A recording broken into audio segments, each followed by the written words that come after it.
salaamaaleykum Thiat parel say avocat te xam ne di nga wuyu ji ndax Fadilou Keita mi ngoog ci yoon bi pour dem plainte la quoi comme da ngaa mën a fen yéen da ngeen a soxor doo nga leen jàpp Thiat nga ni CDC salaire bi 15 millions la foofu noonu te au lieu que nga assumer de nga ni góor nga au lieu que nga assumer nanguwoo assumer nga naan poste bi nga wax poste mais lan mooy poste koy mooy nit ki bâtiment kese dina fay ko 15 millions wala 16 millions.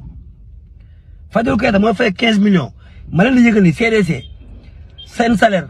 u directeur général bi barki alxuraanu karim matul sax 7 millions mu ne 15 millions la.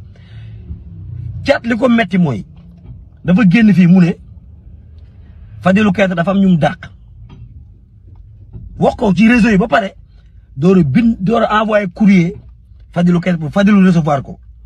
Fadilou Keita ci fulla gi ni ko bu fekkee ni loolu la ñu war a waxtaanee jarul ngay ñëw bul ñëw bu dee leneen la ñuy waxtaan nag mën nga ñëw mais bu dee ñii ngeen dama leen dàq te du benn dëgg jarul ngay teg sa tànk CDC. loolu moo metti Fadilou Thiat moo ne mu génn tey di gën a fen